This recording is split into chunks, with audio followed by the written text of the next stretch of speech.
Good evening.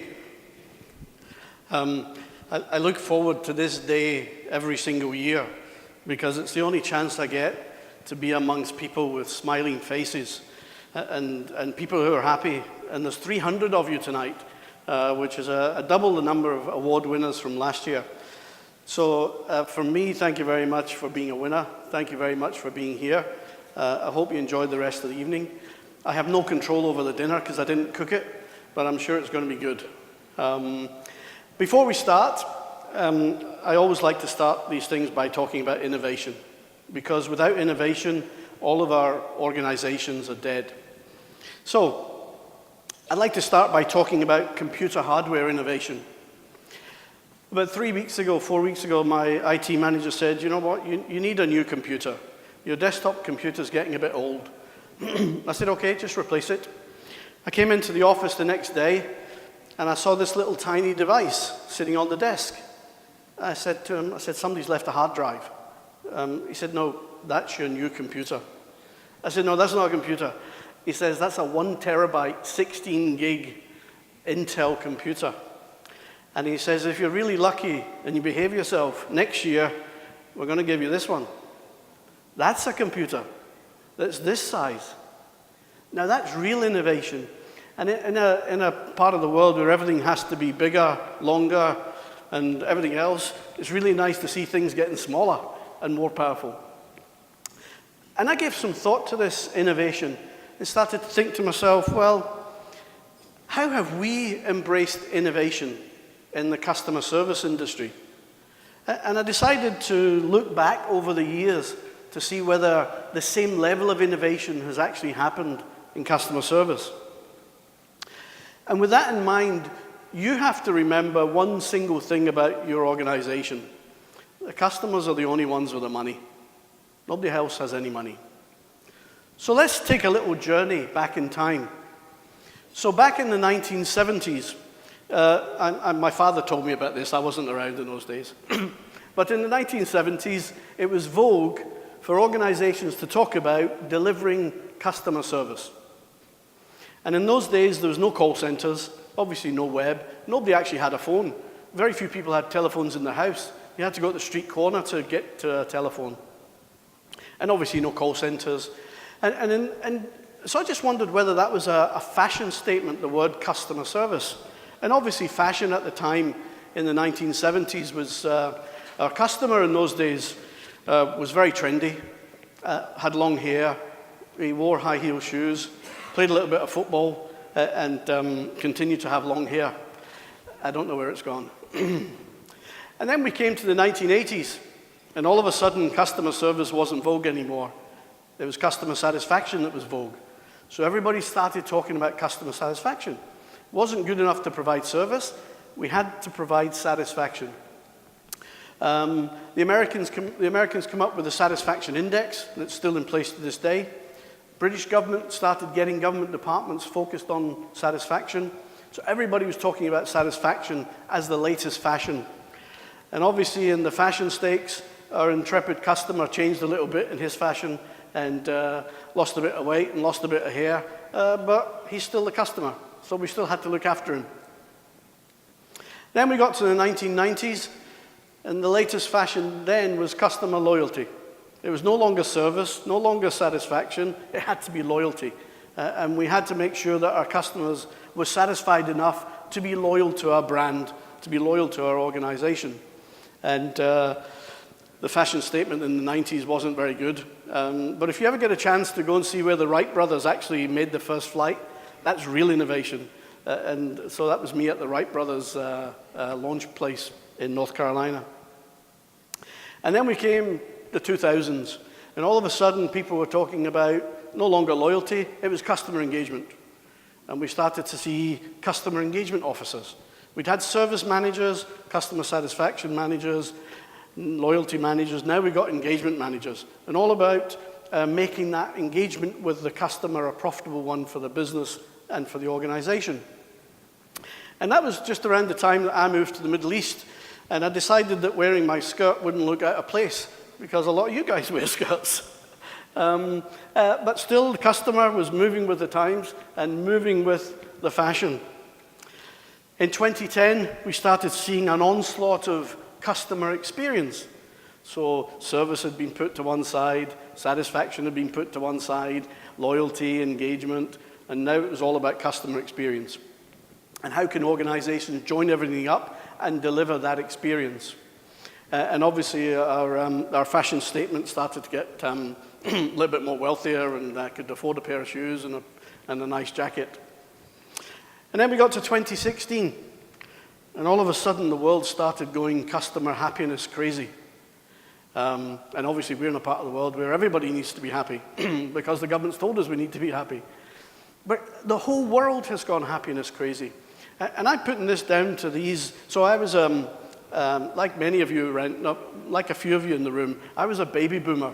So I was born in the 1950s. And baby boomers, we actually are the responsible people for producing the millennials, because they're our children. So I've got 5 children who are millennials. And I was asked recently, what makes them happy? I said, I have no idea. But I do know what makes them unhappy. Take the telephone off them.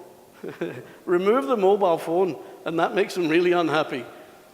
And what you should do, if you've got some children who have a mobile phone, do what I used to do. I used to do it before they beat me up. But what I used to do was I used to hide the mobile phones. In the first minute they realized the phone was missing, there was trauma. In the second minute, there was screams. In the third minute, they were nearly ringing 999 to call the police. The phone had disappeared. So these new millennials are different to the rest of us. They love things. They love brands. They love Starbucks. They love Costa. They love McDonald's. But see, if they don't love you, they hate you. And the power of social media means that not only do they hate you, they've got the power of telling millions of other people that they hate your brand. And this is a huge challenge for all of our organizations to work within the confines of how technology is innovating and giving people the power to communicate. And obviously our intrepid customer has been multiplying, and there's lots of customers who are baby boomers my age with a lot of income to spend. And so all of a sudden people are taking an interest in us as customers. So if you consider that as a sort of little tiny journey, what's going to happen next? Maybe in 2020 we'll be talking about customer value.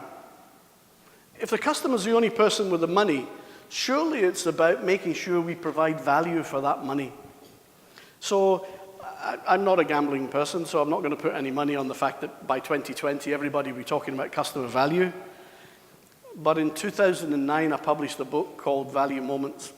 Discover what your customers really value, then deliver it.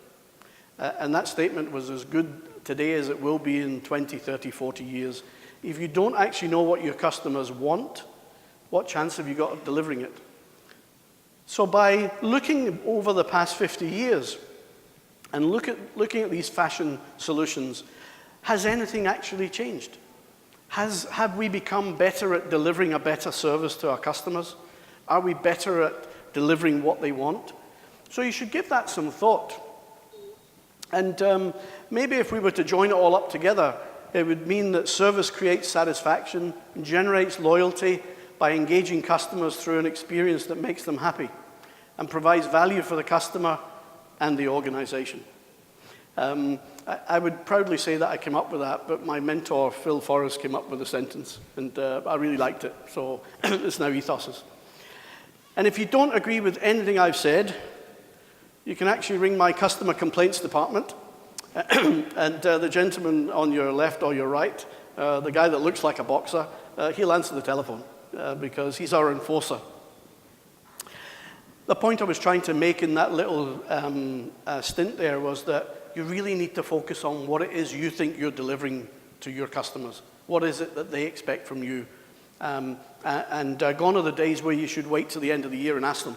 You need to be asking them all the time, finding ways of establishing what it is they want. Some of the things that Ethos has been doing for the past 12 months. 12 months ago I told you we were launching something called Mapivate. Mapivate's a journey mapping software solution which we've now been selling here. We've got clients in the UK and clients in South Africa.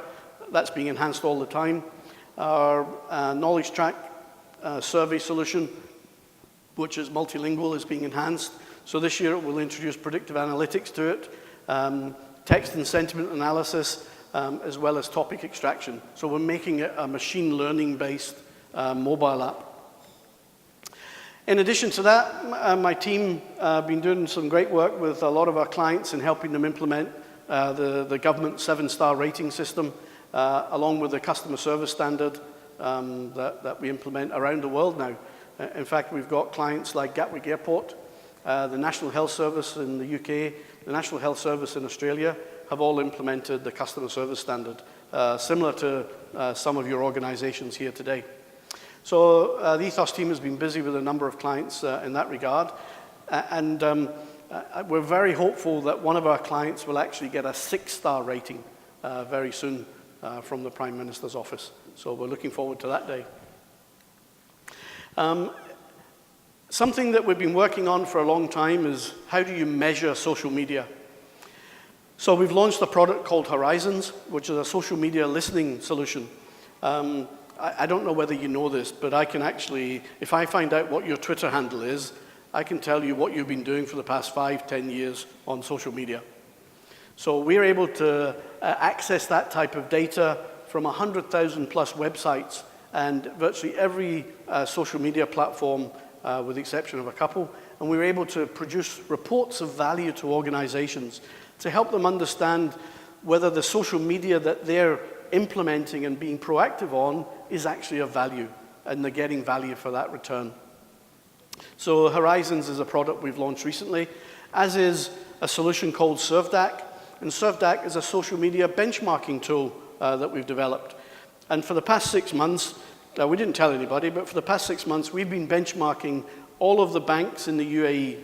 We've been benchmarking their social media activity to understand what they were doing, why they were doing it, the benefit of that, the sentiment that was coming into that social media activity.